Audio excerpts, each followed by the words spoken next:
Hello, this will be your discussion on the peripheral nerve disorders. So we will start with the problems of your cranial nerves, and then we will be proceeding with the problems of peripheral nervous system. That would include your demyelination of your neurons. The first disorder that we'll discuss is your trigeminal neuralgia. Okay, class, when I talk about trigeminal neuralgia, the problem is your cranial nerve number 5. Okay, O to touch. It's cranial nerve number 5. Okay, your trigeminal neuralgia is also known as your tic douloureux. Now, try to find out in the history why is it known as tic douloureux. Now, there are three divisions of your trigeminal nerve. So you have your ophthalmic branch, you have your maxillary branch, and then your mandibular branch. So recall, this is part of our discussion in anatomy and physiology of your nervous system, that there are three divisions of your trigeminal nerves: ophthalmic, maxillary, and mandibular. If you can recall the functions of your trigeminal nerves, okay, some say Mary, money, but, so this is both, meaning both sensory and motor functions are being done by your trigeminal nerve. So try to review the assessment of your trigeminal nerve. Then, characteristics of your trigeminal neuralgia. One thing here that you need to remember is that the term neuralgia would stand for nerve-related pain. Okay, neuralgia is pain. So the signs and symptoms would include paroxysms of pain, which is unilateral, and then commonly described by the patient as shooting or stabbing and then burning. Okay, so class, they would complain of pain that they could not tolerate. Now, what is the etiology of this? Oftentimes, it is idiopathic, meaning the cause is not known. Okay? However, it can be classified also into two, which is intrinsic and extrinsic. When I say class intrinsic, the problem is within the nerve itself. Okay, so the problem is within the nerve. It could be an abnormality on your axon or your myelin sheath abnormalities. When I say extrinsic, as the term would imply, outside, okay, that will be outside your trigeminal nerve. So the problem could be the tumors, which could compress your trigeminal nerve, vascular abnormalities. So class, what could happen in vascular abnormalities is that there could be atherosclerosis, which would decrease the blood flow going towards your trigeminal nerve. There could be enlargement of the blood vessels that could compress your trigeminal nerve also. Then you have your dental abscesses. So when I say dental abscess, okay, it's a severe form of your infection from your tooth, or your jaw malformation. Your jaw malformation, which can be congenital or which can also be traumatic. So basically, when we are talking about the extrinsic causes of your trigeminal nerve, it is a result of your mechanical compression. Then we have the following contributing factors. One is irritation, trauma or infection of the tooth or the jaw, as I mentioned. Then you have your pressure on the nerve, and then arteriosclerotic changes of an artery close to the nerve. So take note that your arteriosclerosis will be narrowing. Okay, you will be narrowing the nerves, or will be narrowing the artery, which would lead to the decrease of blood supply going towards that nerves. Hence leading to pain. Now, what are the factors that set off the episode of pain? So listed in your handouts, you have your light touch, eating, chewing gum, brushing teeth, even just washing the face, and then change in temperature and exposure to draft or cold air. Okay, so class, look at that. Now, cold, washing the face, chewing, or even class food or fluids of extreme temperature could cause your pain experience. Okay, so take note, food or fluid of extreme temperatures. Kindly add that in your notes. Okay, so food and fluids of extreme temperatures. That's why part of your nursing intervention for this patient is to avoid giving them food with extreme temperatures, because that would trigger their nerve attack or their pain perception. Then, look at the clinical manifestations. Okay? Remember, this is brief, however, repetitive episodes of severe facial pain. Earlier, we described as shooting, stabbing, or lighting light. So, class, this happens when the trigger zone are stimulated, which would initiate the onset of pain. Okay, motor and sensory deficits would rarely occur. Meaning, class, if you would look at the patient can still smile. If you would touch the face of the patient with their eyes closed, they can still feel where the sensation is. Okay, however, their main symptom is the presence of pain. Oftentimes, class, they would describe the pain to be on the lips, gums, nose, or across the cheeks. Lips, gums, nose, or across the cheeks. So those are the common areas of your pain. Then, so what do we do for these patients? Look at the medications that we are giving for these patients. One is your carbamazepine. If you can recall, class, carbamazepine or your Tegretol, it is an anticonvulsant medication. So in this case, class, it is used to be Okay, it is found to be most useful in controlling pain of your patient with trigeminal nerve neuralgia. You also have your phenytoin dilantin. So class, your dilantin is used if your carbamazepine is not effective. So recall that your phenytoin dilantin is also an anticonvulsant. Okay, so once class your carbamazepine is not effective, you are using your phenytoin. So recall that your anticonvulsants would serve as neurodepressants. They would try to decrease the firing of electrical activity in your brain. So for that reason, class, it also decreases your pain perception. Now you have your baclofen. Your baclofen, class, is a muscle relaxant.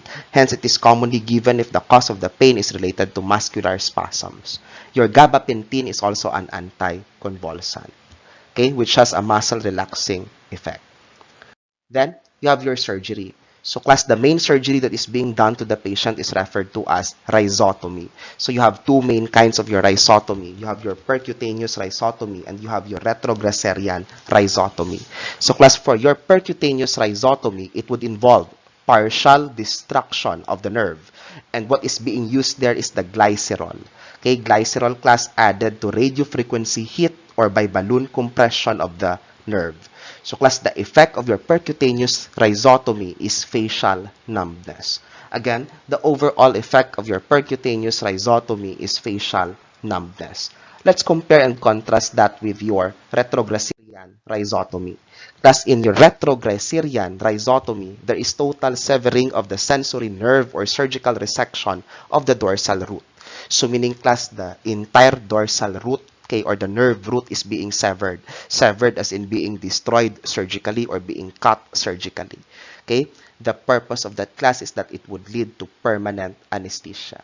Okay? Look at that. It would total sever the sensory nerve root. Remember that you have two kinds of nerve roots. You have your motor nerve root and then your sensory nerve root. In this case, class, it is the sensory nerve root which is being severed or cut, and the purpose of that is to promote permanent anesthesia. Meaning, class, your patient will not be able to feel anything, class, on their face. Okay, especially on the areas innervated by your cranial nerve number 5. Okay, this procedure may cause sensory changes such as burning or itching. So that is your retrogresserian rhizotomy. If you would compare your retrogresserian rhizotomy to your percutaneous rhizotomy, your retrogresserian rhizotomy is more of a permanent procedure. Whereas class, your other one, your percutaneous rhizotomy, would only offer temporary numbness. Okay? So class, other than these procedures, we can also do your microvascular decompression. Okay, you add in your handouts, microvascular decompression. When I talk about microvascular decompression, class, this is the surgical relocation of the artery that would compress the trigeminal nerve. Okay, so this is surgical relocation of an artery that compresses your trigeminal nerve as it enters the pons, and the purpose of it is also to relieve pain without compromising facial sensation. So in other words, class, if there is a certain artery that is compressing your trigeminal nerve, the surgical intervention, microvascular decompression, would be moving the artery away from the nerve. And again, the purpose of that is to relieve pain without compromising sensation. Okay, then plus we also use your radio frequency waveforms. The purpose of your radio frequency, just like class under your percutaneous rhizotomy, is to create lesions that would provide relief of pain.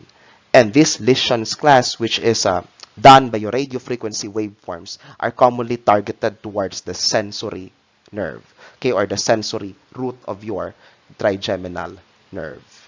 Okay, so as I mentioned, glycerol injection is commonly used in your percutaneous rhizotomy. You need to educate your patient that your glycerol injection can destroy the myelinated fibers of your trigeminal nerve. Again, it works by destroying the myelinated fibers of your trigeminal nerve, and it may take up to 3 weeks for pain relief to occur.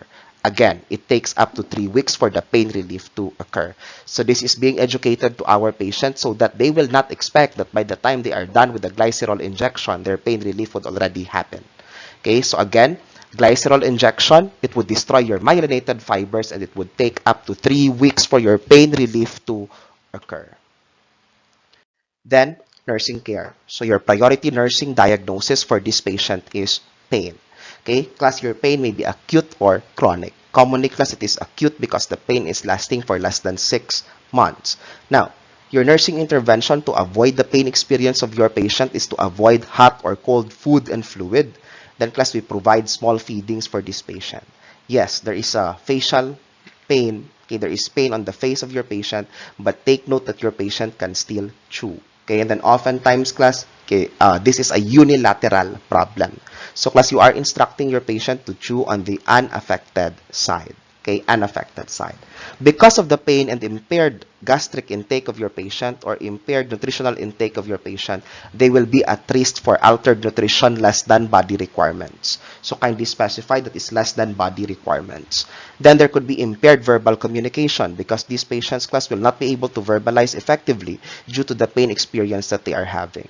Okay, fatigue and hopelessness also because of the acute or chronic pain that they are experiencing. So that is for your trigeminal nerve neuralgia. Next concern that we have is your Bell's palsy. Class, your Bell's palsy is referred to as facial paralysis. Okay, class, your Bell's palsy is a problem in your facial nerve, which is your cranial nerve number 7. Okay, the results of which, or it may be a result of infection, it may be caused by trauma, it may be caused by hemorrhage, meningitis, or even tumor. Plus, it results in paralysis of one side of the face. Earlier, in trigeminal neuralgia, your problem is pain on one side of the face. This time in Bell's palsy, your problem is that there is paralysis on the one side of the face. Okay? In fact, class, this is considered to be the most common type of your peripheral facial paralysis. Okay, resulting from unilateral inflammation of your cranial nerve number 7, which would result to weakness again and paralysis on the affected side. Okay, if you're dealing with patients with Bell's palsy, one of their concerns, class, is that the damage may be permanent. So this usually recovers in a few weeks without residual effects. However, if you are seeing patients, class, with signs and symptoms of Bell's palsy, you need first to rule out the presence of your stroke before you consider this to be a Bell's palsy. Because take note, your facial asymmetry is also a sign of your stroke. So do not think that it's just Bell's palsy, because your Bell's palsy could just be resolved on its own.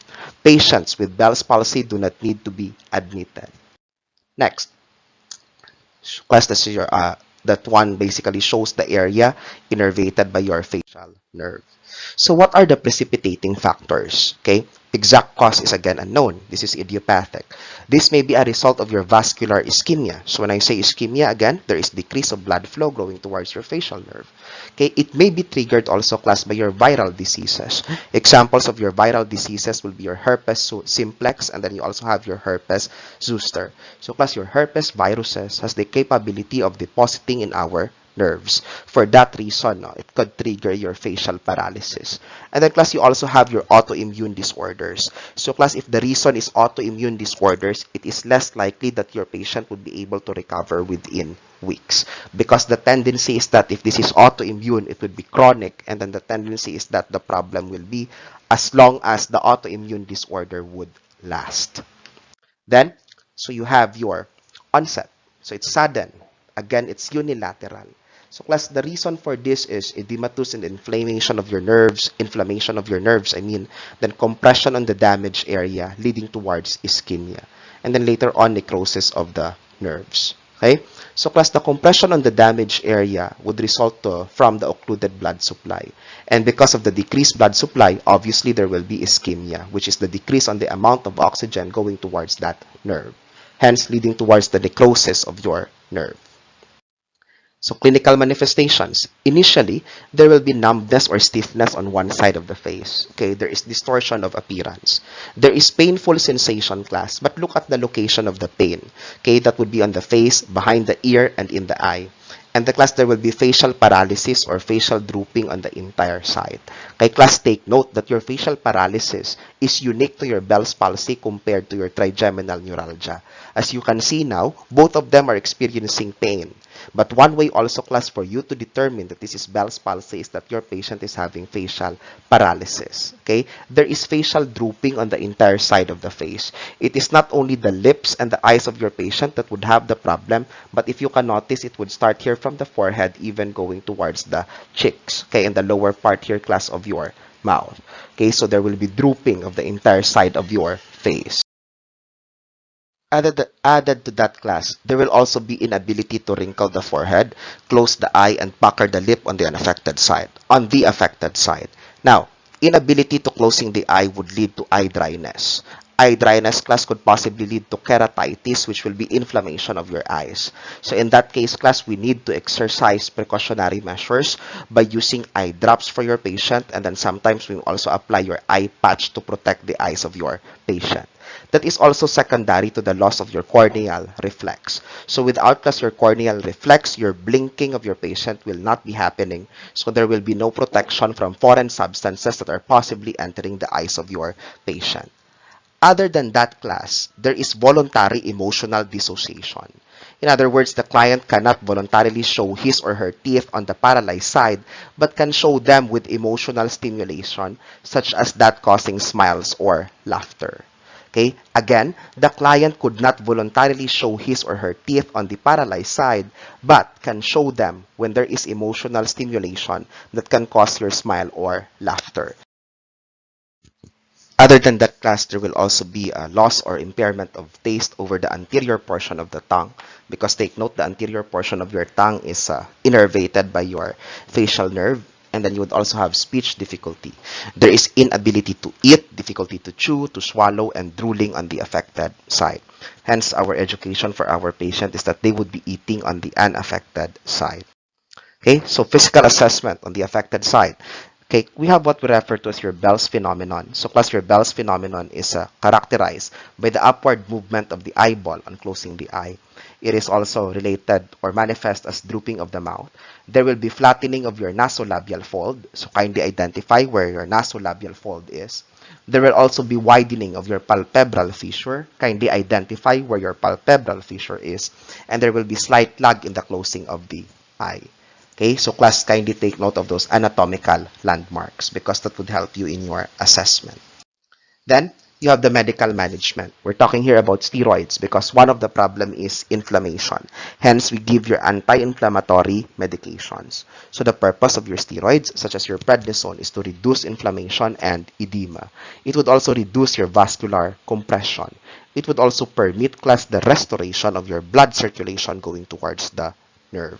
So for that purpose, the nerve will be adequately oxygenated, leading to the decrease of the signs and symptoms. Then, you have class your early administration of medications, okay, would help diminish the severity and relieve the pain of your patient and prevent or minimize denervation. So class, we always say to our patients that we do not wait for the late signs and symptoms because once class the compression on the facial nerve has been prolonged, it may result to ischemia leading towards necrosis. So if there will be necrosis of the facial nerve, meaning class one part of the face is will be forever affected. So you have your analgesics also because we are dealing with pain, and then class soft diet of 6 small feedings in a day. Okay, so supportive care. Warm, moist compress may be given for this patient. Okay, then electrical nerve stimulation is done. Your TENS class or your transcutaneous electrical nerve stimulation would be able to help a patient in pain. And then you also have your infrared light therapy. Plus, you have your eye patch, as mentioned, that would protect the eyes from dryness and would prevent injury. And then you would need to avoid exposure to cold or draft, and then facial massage or exercise. So plus the facial massage or exercise is actually intended to strengthen the muscles of your face. Okay? So you have the following nursing care or nursing diagnosis for this patient. So our concern is still risk for altered nutrition, less than the body requirements because of the problems on your patient on chewing and eating. Okay, you'll have problems of risk for injury, and then you'll also have problem of body image disturbance. Plus, the oftentimes concern of this patient is that will this damage or will this condition be permanent? Okay, so class, it's known, so it's not permanent if it's just purely Bell's palsy. Also, class, they are commonly managed with your vitamin B because take note, your vitamin B acts as the vitamins for your neurons. Okay, I've seen commonly patients having your Bell's palsy class among those who are pregnant and among those who are greatly stressed in their work. Okay, because your pregnancy is also a stress to the body, and of course, stress class is a trigger to this condition. Okay, so we may also class do your we may also apply your face sling. Okay, it's like a sling class that can be used to prevent stretching of the weak muscles. Then you also have your risk for injury. okay, as one of your nursing diagnoses. And as I have mentioned, your body image disturbance, okay. That will be all for your cranial nerve problems. Our next topic will be your Guillain-Barré syndrome. Thank you very much for your attention.